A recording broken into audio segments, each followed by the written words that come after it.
Guys, my apologies for the delay. We'll get to as many things as we can before we have to break for the president's event. Good afternoon. As you know, the World Economic Forum will take place in Davos, Switzerland from January 22nd through 25th. The president will attend as he did last year. Secretary of the Treasury, Steven Mnuchin, will lead the delegation.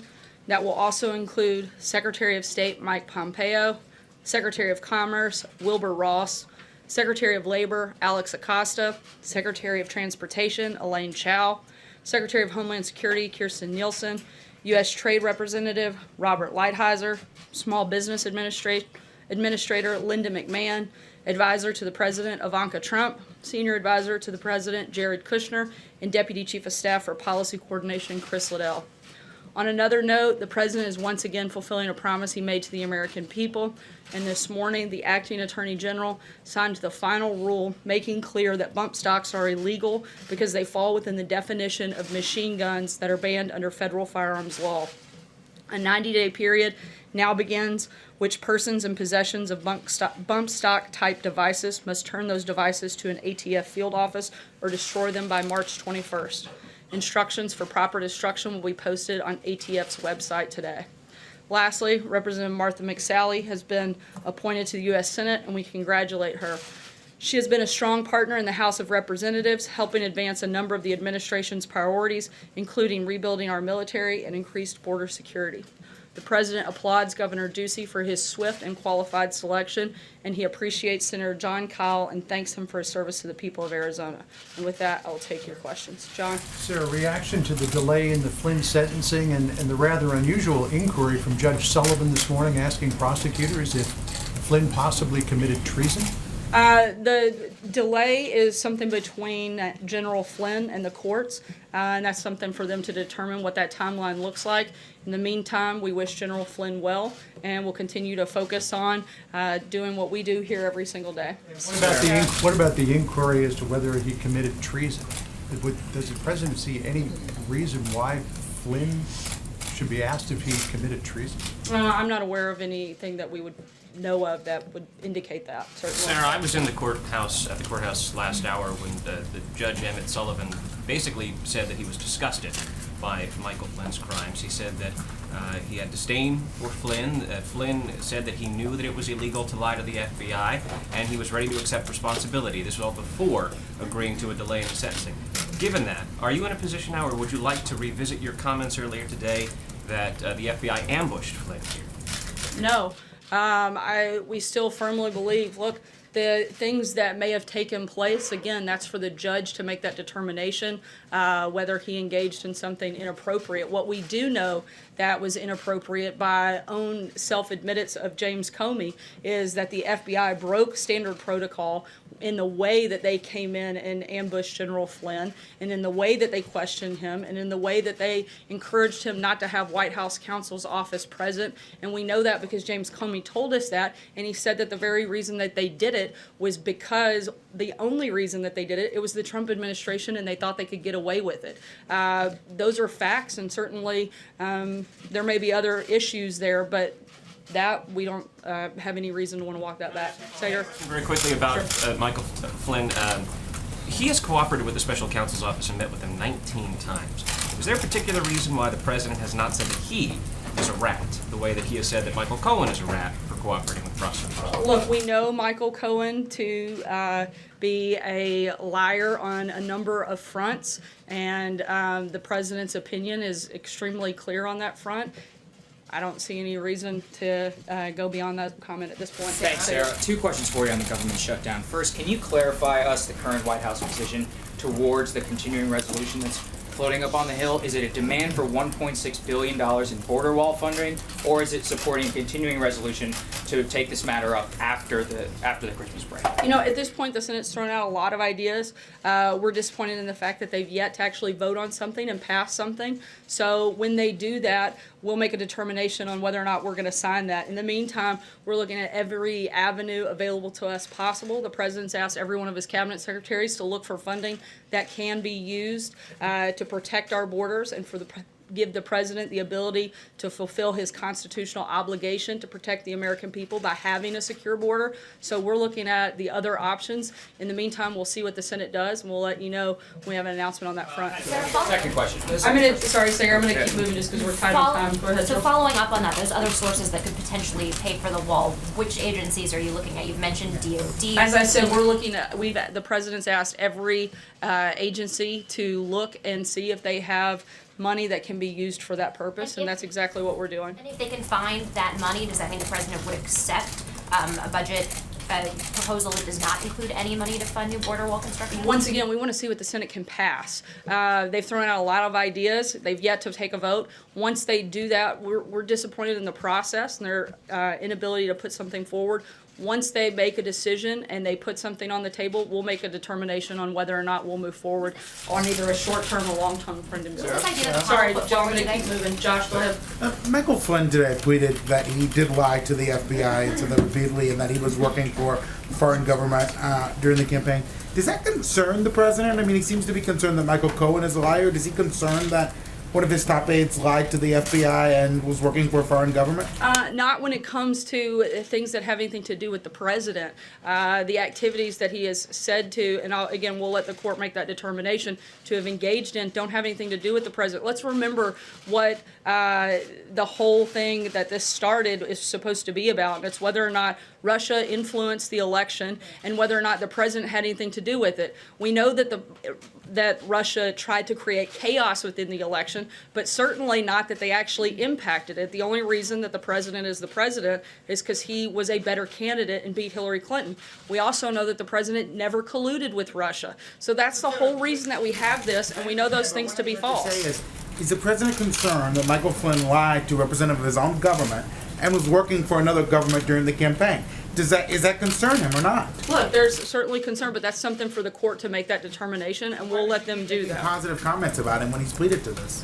Again, we're going to let the court play that out, and they'll make a determination on whether or not he engaged in something right or Why is the wrong. president making positive comments about him, given these things that he's pled guilty to? It's perfectly acceptable for the president to make a positive comment about somebody while we wait to see what the court's determination is. Like, Sarah, let me ask you about a tweet that the president sent out earlier today as he continues to vent frustration about the Federal Reserve. He said that he hopes the Fed reads the Wall Street Journal op-ed. Part of the op-ed, the Journal points out that U.S. growth might be slowing, the president's tariff battles have reduced investment, housing and autos are down, and there's a few cracks showing as well in the credit markets. When the president talks about the Fed, is he just venting at this point, or is he genuinely worried that if there is a rate hike tomorrow, that the economy will slow down? the president is stating his opinion, which he is perfectly within his right to do so. I think that is one of the reasons people like him, is because he does that and he does it regularly. He's been very clear about what his position is, while at the same time he understands that the Fed is an independent agency. That doesn't take away the president's right to state his opinion on a particular matter. And let me ask you as it Sorry, relates I'm to going the to keep shutdown. moving. Francesca, go ahead. All right, thank you, Sarah. I just want to clarify one thing and then move back on to the border wall.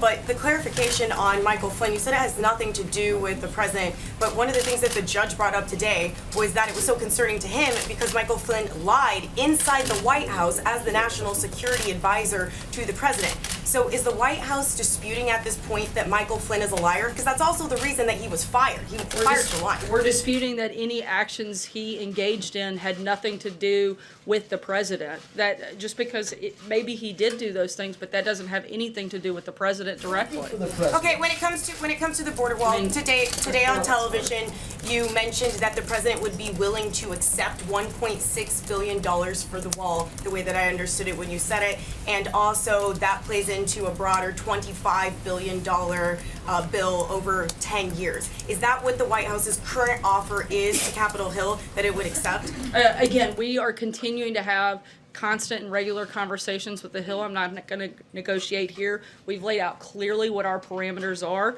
with members of Congress. We want to know what they can pass. We want to know what they think they can actually get done. We've laid out what we'd like to see. In the meantime, we're looking at other areas where we can draw money from to make sure that the president can actually protect our border and protect American citizens. With the deficit ballooning to over $1 trillion under this president, where are the additional monies for this wall going to come from, and why is he asking the American taxpayer for them when he promised Mexico was going to pay? Look, we're not asking American taxpayers for that. We are looking at existing funding through other agencies right now that we can draw on to do that in immediately. So The this president's will add to been the clear, deficit. the president has been clear that the USMCA deal would provide additional revenue through that deal that would show that Mexico is paying for the wall. Treasury, though, the trade benefits, if there are any, don't go to the Treasury. He's saying that the revenue provided and the money that would be saved through the USMCA deal, we could pay for the wall 4 times over. And by doing that new trade deal, we have the opportunity to pay for the wall. Trade benefits go to private citizens. They don't go to the United States Talking about- Treasury. He's talking about the general revenue that comes from that. So you're going to tax. No, we're not taxing, we're talking about additional revenue that wouldn't have existed without the president getting a new deal. Have you done the math on that? There have been a number of things that we've looked at in which we know will have additional revenue that comes in through the USMCA. From the USMCA We think into we'll the have, Treasury? we think there will be more than that comes in. Jeff, go ahead. Sarah, it was announced today that the president's charity is being dissolved. Does the president or anyone in his family have regrets about how that charity was handled? That's something that I would refer you to the Trump Organization. That's not something we could comment on here. at the One other question, another topic. Sorry, I'm Can you gonna just keep moving. No, go clarify, ahead. Sarah, real Yeah, quick on something real else? Whether the president has given any indications to Turkey that he would be willing to extradite the cleric Gulen? The only thing he said is that we would take a look at it, nothing further at this point beyond that. Look at Take a extraditing. look at it, but nothing committal at all in that process, just that he would look into it. You've been saying a lot that things don't have anything to do with the president, and he's just giving his opinion, and he has a right to give his opinion. But does he not have a broader right, responsibility as far as, if his national security advisor is lying?